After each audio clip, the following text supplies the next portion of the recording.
सब कुछ छोड़ना। 23 मई 1943 को हमने चर्च की वैतनिक सेविकाई त्याग दी और विश्वासी जीवन की अद्भुत यात्रा पर निकल पड़े। हमारे इस निर्णय से माता पिता का चिंतित होना स्वाभाविक था, परंतु मैं एक ऐसी बुलबुल के समान प्रसन्न था जिसे पिंजरे से निकालकर घास के हरे भरे मैदानों में मुक्त उड़ान के लिए छोड़ दिया गया हो।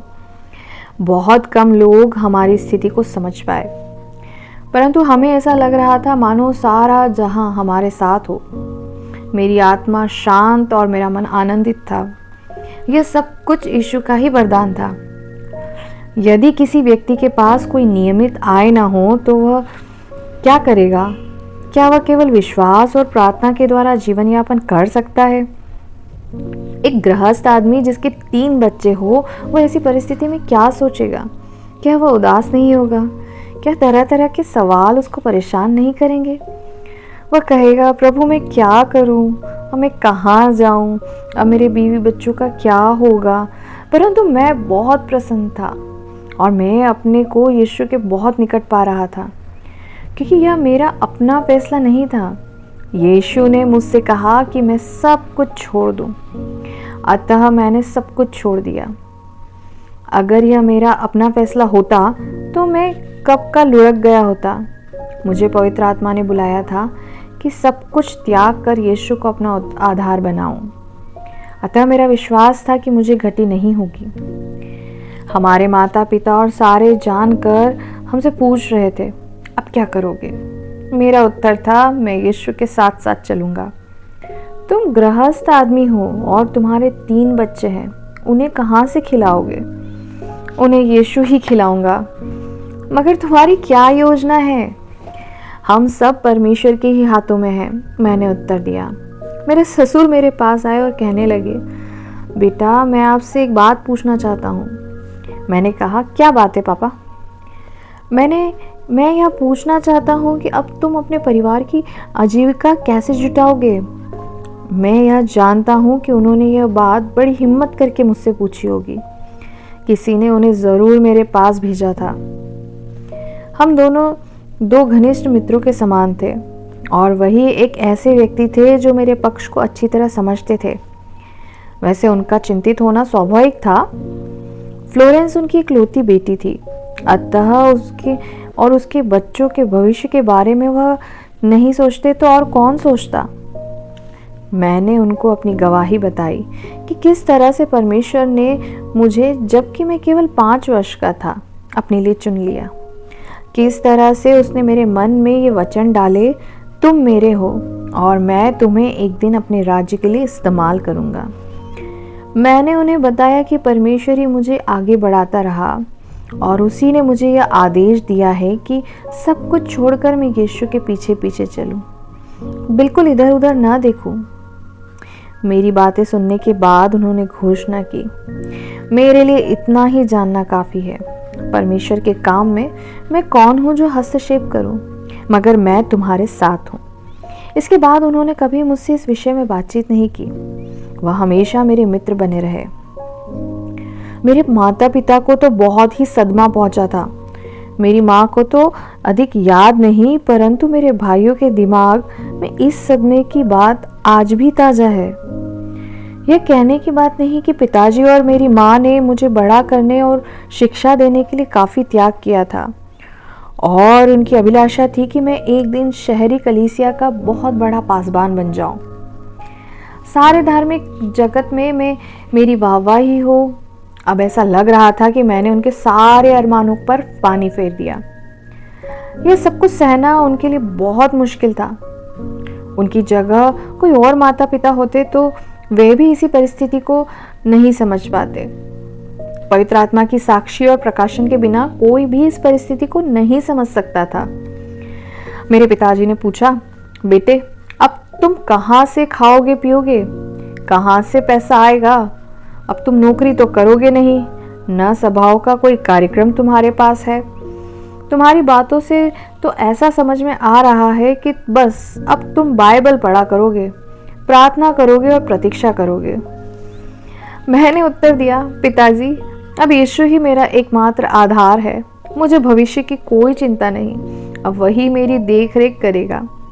बेटा, पिताजी ने असंतुष्ट होकर बोले, मैं समझता हूँ कि तुम 2 वर्ष के अंदर ही आर्थिक सहायता मांगने मेरे पास आओगे। मैं पिताजी से बहुत अधिक प्रेम करता था। मैं उनके दुख को समझता था। फिर भी मैंने कहा, पिताजी, अब तो मैं यीशु की शरण में हूँ। यह फरवरी 1943 की बात है। सितंबर 1937 से लेकर लगभग 6 साल की अवधि में मैंने उनसे कोई सहायता नहीं मांगी थी। यदि मैं पिताजी से या फ्लोरेंस के पापा से कोई सहायता मांगता तो वे खुशी से मेरी मदद करते, मगर मैंने कभी उनसे कोई सहायता नहीं मांगी। ऐसे अवसर भी आए कि मेरी जेब में एक फूटी कौड़ी भी नहीं थी, परंतु मैंने ईश्वर के अलावा अपना दुख कभी किसी पर प्रकट नहीं किया। यह सब परमेश्वर की असीम कृपा थी। उसने अद्भुत कर्मों द्वारा मेरी देखरेख की। जब मुझे कोई साधन नहीं सुझाई देता था, तब परमेश्वर ने मुझे साधन जुटाए। मुझे किसी के सामने हाथ नहीं फैलाना पड़ा। यदि परमेश्वर की अद्भुत आपूर्ति की चर्चा करूँ तो एक और किताब तैयार हो सकती है। हम तो किसी भी लायक नहीं हैं, परंतु उसकी कृपा सब लायक है। चर्च की नौकरी छोड़ने के बाद मुझे एक नए घर की तलाश हुई। लड़ाई छिड़ी हुई थी और कहीं कोई मकान नहीं था। छोटे से छोटे गांव में घर ढूंढना आसान नहीं था। 8 दिन तक घर की तलाश में मारा फिरा। उधर चर्च के खजांची ने मुझे बुलाकर कहा, जिला एल्डर का निर्देश है कि आज आप अपने लिए कोई जगह ढूंढ ले। परंतु मेरे बाद जिन पादरी की नियुक्ति हुई थी, उन्होंने मुझे तसल्ली दी और कहा, पादरी हेल्म, आप चिंता ना करें। हम 1 सप्ताह से पहले यानी अगले मंगलवार तक अपना वर्तमान निवास नहीं छोड़ पाएंगे। मैंने कहा, मैं किसी पर भार नहीं बनना चाहता। घर खाली करने से पहले हम उसके फर्श की सफाई करना चाहते हैं। हमारी इच्छा है कि इस घर को ऐसा साफ सुथरा कर दें कि आपको आकर कुछ ना करना पड़े। दरअसल यह तो हमारा मसीही कर्तव्य है कि जब हम अपना कोई भी निवास या होटल या चर्च और स्कूल की इमारत खाली करें तो उसको पहले से भी अच्छी हालत में छोड़ें। मैंने एक एजेंसी को फ़ोन किया और हर्षल से बात की। हर्षल संडे स्कूल के पूर्व प्रबंधक के साले थे और उस एजेंसी में सेवा करते थे। उन्होंने फ़ोन पर उत्तर दिया, भाई हेल, आज ही हमें 14 व्यक्तियों के प्रार्थना पत्र मिले हैं, परंतु किराएदारी के लिए कोई मकान दिखाई नहीं दे रहा। मैं प्रभु में बस्तुर आनंदित रहा। हम मियाँ बीवी फिर अपने पड़ोस में मकान ढूंढने निकले, परंतु सफल नहीं हुए। थके मांदे पादरी निवास लौटे। फ्लोरेंस को कुछ ज़्यादा ही एहसास था। यह स्वाभाविक बात थी। यदि एक ऐसे व्यक्ति से घर छोड़ने के लिए कहा जाए जिसे कहीं से आश्वासन न हो तो वह कहाँ जाएगा? वह उदास ही होगा। परंतु मैं तो प्रसन्न था। यीशु ने मुझे धैर्य, प्रेम और ज्योति के वरदान दिए थे और मैं ऐसे निश्चिंत था जैसे मेरे पास पहले से ही एक आरामदायक घर मौजूद हो। परमेश्वर मुझे बराबर यह तसल्ली दे रहा था कि वह हमारी रक्षा करेगा। दरअसल फ्लोरेंस भी निरुत्साह नहीं थी, परंतु परिस्थितियों का दबाव ऐसा था कि वह जानना चाहती थी कि हम जाएंगे कहाँ। हमें हर हफ्ते अपने खाने पीने का सामान खरीदने के लिए लगभग $20 की ज़रूरत थी, परंतु अब तो $2 प्रति सप्ताह का भी आश्वासन नहीं था, बल्कि कोई आश्वासन था ही नहीं। कुछ पता ही नहीं था कि हम कहाँ जाएंगे, कहाँ सोएंगे, कहाँ लेटेंगे। हम दोनों ने प्रार्थना शुरू की। पवित्र आत्मा ने हमें प्रार्थना की एक नई विधि सिखाई। शादी के बाद जब हम किसी संकट से घिर जाते थे तो हम दोनों एक दूसरे के बाजू थाम कर प्रार्थना करते थे। हमने कई विवाहित जोड़ों को भी इस प्रकार प्रार्थना करने की सलाह दी। जब कभी कोई मुश्किल घड़ी आती है, मैं फ्लोरेंस का बाजू थाम कर कहता हूँ, प्रिय आओ प्रार्थना करें। वह कहती है कहाँ, क्योंकि वह कभी किचन में होती है या किसी और स्थान पर जहाँ प्रार्थना करने की सुविधा नहीं होती थी।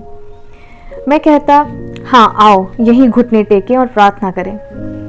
वह मुझे अपने बाजुओं के घेरे में ले लेती और हम स्वर्ग पर अपनी प्रार्थना की बौछार शुरू कर देते। मैं जोर जोर से प्रार्थना करता, अंधेरा छटने लगता और हमें ऐसी ताजगी महसूस होती मानो हम फिर से प्रणय निवेदन के दिनों में पहुंच गए हों। हमारा दूषित स्वभाव और शैतान दोनों ही हमारे दुश्मन हैं। वे नहीं चाहते कि दंपति प्रार्थना में इस प्रकार सहयोग करें, परंतु हर प्रकार की समस्याओं पर विजय पाने का यही एक मार्ग है। समस्या चाहे बच्चों के संबंध में हो या पड़ोसियों या रिश्तेदारों या कामकाज, रुपये पैसे के संबंध में हो, इलाज एक ही है, यानी प्रार्थना। यदि पति पत्नी प्रार्थना में सहयोग करेंगे तो समस्या हल हो जाएगी, अंधेरा छट जाएगा और यीशु उन्हें संकट से उभार देगा। यह जीवंत विवाहित जीवन का रहस्य है। परंतु कितने पति पत्नी नियमित रूप से प्रार्थना करते हैं? बहरहाल हम दोनों ने मिलकर प्रार्थना की। पवित्र आत्मा से मुझे प्रकाशन मिला कि हार्टफोर्ड सिटी होता हुआ टेलर यूनिवर्सिटी जाऊं। हार्टफोर्ड सिटी शेल्डर से कोई 10 मील दूर उत्तर दिशा में थी और टेलर यूनिवर्सिटी वहां से उत्तर पश्चिम में कोई 10 मील दूर थी। मैंने अपनी पत्नी से कहा, फ्लोरेंस चलने की तैयारी करो। परमेश्वर ने हमें टेलर जाने का निर्देश दिया है। जब ईश्वर मुझे कोई आदेश देता है तो मैं तुरंत सक्रिय हो जाता हूँ। जब वह कहता है जाओ तो मैं चल पड़ता हूँ और मुझे हमेशा खुशी ही मिलती है। हम कार में बैठे और चल पड़े। एक स्थान पर हमने अपनी गाड़ी रोकी। जनवरी 1939 से मैंने राजमार्ग के कुछ स्थानों को प्रार्थना के लिए निश्चित कर लिया था। यहाँ मैं अपनी गाड़ी एक और रोककर ईश्वर को धन्यवाद देता था। प्रभु, आपको धन्यवाद, आपने हमारी आवश्यकताओं की पूर्ति की है, हमें संभाला है, देख रेख की है, मार्गदर्शन दिया है। इन सब के लिए हम आपके कृतज्ञ हैं। प्रार्थना के बाद फिर हमने अपनी गाड़ी स्टार्ट की। रास्ते में एक स्थान पर फिर हमें पवित्र आत्मा का प्रकाशन मिला। पुत्र, अपने सीधे हाथ पर पेट्रोल स्टेशन के पास गाड़ी रोक दो। मैंने इमरजेंसी ब्रेक लगाया और कार रोक दी। अंदर घुसते ही मैंने पूछा, क्या आप जानते हैं कि यहाँ कोई घर किराए पर मिल सकता है? मेरे परिवार में मेरे और मेरी पत्नी के अलावा 3 बच्चे भी हैं। मैं हार्टफोर्ड सिटी में किसी को नहीं जानता। वे लोग मेरे सवाल के लिए तैयार नहीं थे। फिर भी एक व्यक्ति ने जवाब दिया, एक घर है तो सही, उसमें 3 कमरे हैं, लेकिन वह घर 3 हफ्तों के बाद खाली होगा। आपका बहुत बहुत शुक्रिया, मैंने उत्तर दिया। मुझे 3 कमरों से ज़्यादा चाहिए। इतना कहकर मैं चलने के लिए मुड़ा। सुनिए, उन्होंने मुझे रोककर कहा, क्या आपने डी एजेंसी पर भी पूछताछ की है? क्षमा कीजिए, मैंने उत्तर दिया। मैं इस शहर में नया हूँ और मुझे नहीं मालूम कि डी एजेंसी कहाँ है। यह एजेंसी इस क्षेत्र में मकानों की दलाली करती है। शायद वे आपकी कुछ सहायता कर सके।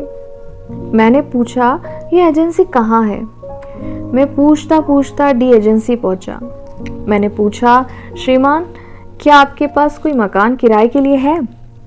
वहां से मुझे ये उत्तर मिला, हम तो सिर्फ मकानों के विक्रेता हैं। किराए पर मकान मिलना तो बहुत मुश्किल है। शुक्रिया कहकर मैं फिर लौटने लगा। ठहरिए, पीछे से आवाज आई। क्या आपने न्यूज़ टाइम्स में भी पता लगाया है? न्यूज़ टाइम्स वह क्या चीज़ है? मैंने पूछा। यह हमारा छोटा सा अखबार है जो शाम को निकलता है। उन लोगों ने मुझे जानकारी दी। खैर, पता पूछकर मैं न्यूज़ टाइम्स के दफ्तर में जा धमका और एक कर्मचारी महिला से पूछा, क्षमा कीजिए, क्या आप बता सकती हैं इस क्षेत्र में कोई मकान किराए से खाली है? किसी फाइल और सूची को देखे बिना उन्होंने तुरंत जवाब दिया, जी हाँ श्रीमान, अभी 1.5 घंटे बाद हमारा अखबार निकलने वाला है। उसमें यह विज्ञापन छपा है कि 301 ईस्ट नॉर्थ स्ट्रीट खाली है। मरियम जी ने अभी आर्मी की परीक्षा पास की है। वह इस घर को बेचने के बजाय किराए पर देना पसंद करते हैं। मेरा हृदय प्रभु की स्तुति से गूंजने लगा। महिला ने मुझे वहां तक पहुंचने का मार्ग भी बताया। जब हम वहां पहुंचे तो मरियम जी ने दरवाज़ा खोला। अभी इस मकान को बने हुए केवल 18 महीने हुए थे। आधुनिक सुविधाओं से यह मकान पूरी तरह सुसज्जित था। इसमें काठ के फर्श थे, एक शावर नीचे था और एक स्नान गृह ऊपर की मंजिल में था। किचन में बहुत सुंदर अलमारियां थी। मकान में 2 हौज भी थी। हमने कभी इससे पहले ऐसी आधुनिक अलमारियां और हौज का आनंद नहीं लिया था। 1942 की ग्रीष्म ऋतु में मैंने एक बार अपनी पत्नी से पूछा, प्रिय, क्या तुम सब कुछ छोड़कर अपनी तमाम ज़रूरतों के लिए ईश्वर पर निर्भर कर सकती हो? मेरी पत्नी ने कहा, क्या दुनिया में ऐसा भी कोई आदमी है? मैंने उत्तर दिया, बाइबल कहती है बहुत से लोगों ने ऐसा किया है। तो फिर हम जाएंगे कहाँ? यह तो मैं नहीं जानता। मैंने उत्तर दिया, कहीं कोई कुटिया या कोई झोपड़ी मिल जाएगी। मैंने कहा, अगर परमेश्वर के साथ चलने के लिए हमें अपने बच्चों को अपने शरीर पर ही सुलाना पड़े तो क्या हमें मंजूर है? 2 दिन के बाद मेरी पत्नी ने घोषणा की, मैं तैयार हूँ। बात खत्म हो गई। इसके बाद फिर उन्होंने कभी मुझे इस विषय पर चिंतित नहीं किया। परमेश्वर हमारी रक्षा करेगा, यह विश्वास उनके मन में भी उतर गया। मैं प्रभु की स्तुति करता हूँ कि प्रभु ने मुझे ऐसा अच्छा साथी दिया। उनके सहयोग से इन सभी वर्षों में मुझे अपार उत्साह और प्रेरणा मिलती रही। संकट और परीक्षाओं में उनके अद्भुत विश्वास से मुझे साहस मिला। एक विशाल चट्टान की तरह वह बराबर खड़ी रही। मैं जीवन भर स्त्रियों को यही प्रेरणा देता रहा हूँ कि वे अपने पतियों का ध्यान रखें। विवाहित जीवन की जिम्मेदारी सिर्फ इतनी नहीं कि बच्चों का पालन पोषण किया जाए या बर्तन और फर्श साफ कर दिए जाए। अनेकों पत्नियां अपने पतियों को भूल जाती हैं। जो व्यक्ति ईश्वर के साथ साथ चलता है उसका जीवन बहुत मुश्किल बन जाता है। अक्सर औरतें यह बात नहीं जान पाती। यदि पत्नियां प्रेम और उत्साह के साथ अपने पतियों का ध्यान रखें तो जीवन की बहुत सी मुश्किलों से हमारा पीछा छूट जाएगा। यह शैतान की बहुत बड़ी चाल है कि पत्नियां अपने पतियों से जैसा चाहिए प्रेम नहीं कर पाती, जिसके परिणाम स्वरूप पति पाप में फंस जाते हैं। पुरुषों को भी सावधान रहना चाहिए और किसी स्त्री के साथ अनावश्यक मेलजोल नहीं बढ़ाना चाहिए। स्त्री का भी कर्तव्य है कि वह अपने पति के साथ ऐसा व्यवहार करे जिससे पति को किसी परीक्षा का सामना न करना पड़े। खैर, जब मरियम जी ने दरवाज़ा खोला तो मैंने अपना परिचय दिया। मैं रेवरेंड हेल्म हूँ। मैंने सुना है कि आपके मकान किराए से खाली है। जी हाँ, खाली है, अंदर आ जाइए, उत्तर मिला। मैं अंदर गया तो उनकी बीवी बोली, अरे आप हैं? आप ही ने तो मेरे कज़िन की शादी अपने भाई से करवाई थी। 6 जुलाई 1941 मैंने सहारा दिया। जी हाँ, महिला ने कहा, मैं आपको जानती हूँ। जरा सोचिए, परमेश्वर हमें एक ऐसे स्थान पर ले आया जहाँ यह प्रिय महिला हमें पहचानती थी। मकान मालिक ने हमें अपना घर दिखाया। मैंने उनसे कहा, हम इस बारे में प्रार्थना करके आपको जल्दी ही जवाब देंगे। घर से निकलकर हम कार में आ बैठे। मेरी बीवी ने मुझसे कहा, घर अच्छा है, मैं यहाँ आराम से रह सकूँगी। तुम बाहर चले जाओगे तो कम से कम मुझे डर तो नहीं लगेगा। मुझे नहीं मालूम था कि किराए के लिए रुपया कहाँ से आएगा। एक सज्जन ने $5 प्रति सप्ताह देने का वादा किया था। हम इस वादे के लिए बहुत शुक्रगुजार थे, परंतु सिर्फ किराए के लिए हमें अब हर महीने $35 की ज़रूरत थी। उस समय के $35 का मतलब था आज के $135। हम इधर उधर घूमकर जल्दी ही 301 ईस्ट नॉर्थ स्ट्रीट पहुंच गए। कार से उतरकर मैंने प्रार्थना की। मैंने कहा, यीशु, अब आप बता दीजिए कि क्या करना है। मैं पूरी तरह से आपकी शरण में हूँ। दुनिया में मेरा कोई भी नहीं। कृपा करके मुझे एक चिन्ह दीजिए ताकि मैं जान लूँ कि आप मेरे साथ हो। अगर ऐसा है तो सामने बिजली के जो तार हैं उन पर 2 फाख्ताएं आकर बैठ जाए। यह बात बहुत अजीब थी। मैं कभी किसी को यह सलाह नहीं दूंगा कि वह इस मामले में मेरा अनुकरण करे। ना तो इससे पहले मैंने ईश्वर से इस प्रकार का चिन्ह मांगा था और न ही इसके बाद। मैं प्रार्थना में लीन था। मेरी आंखें बंद थी और मैं हर्षपूर्वक प्रभु की स्तुति कर रहा था। 1 मिनट के अंदर ही मैंने पंखों की फड़फड़ाहट सुनी। आंखें खोली तो सामने बिजली के तारों पर 2 फाख्ताएं बैठी थी। मैं खुशी से बेकाबू हो गया। मैंने फ्लोरेंस से कहा, देखो, मैंने यीशु से एक चिन्ह मांगा था कि वह इन तारों पर 2 फाख्ताएं भेजे ताकि हम यह जान लें कि वह इस घर में हमारी आपूर्ति करेगा। मैंने दोबारा दरवाज़ा खटखटाया। मकान मालिक ने दरवाज़ा खोला तो मैंने यह घोषणा की कि हम यह मकान लेने के लिए तैयार हैं। मेरा 2 महीने का रुका हुआ वेतन मुझे मिला था, उसमें से मैंने किराया अदा करा। थोड़ी ही देर में मकान मालिक के पास उस क्षेत्र के कई आदमी पहुंचे। उन्होंने मकान मालिक से कहा, आपको मकान किराए पर उठाना था तो आप हमको बताते, हम आपके पड़ोसी हैं, मित्र हैं, हम यह मकान लेना चाहते थे। हमें नहीं मालूम था कि आप मकान लेना चाहते हैं। हमने अखबार में विज्ञापन दिया था, मगर हमारे माता पिता और मित्रों को जब इस घर के बारे में मालूम हुआ तो वह बहुत आश्चर्य करने लगे। उन्होंने हमसे पूछा, तुम्हें यह घर कैसे मिला? उत्तर स्पष्ट था, इससे पहले कि अखबार प्रेस से छपकर बाहर निकले, प्रभु ने अद्भुत रीति से हमारा मार्गदर्शन किया और हमें झोपड़ी या कुटिया के बजाय एक सुंदर सा घर मिल गया। प्रभु की स्तुति हो।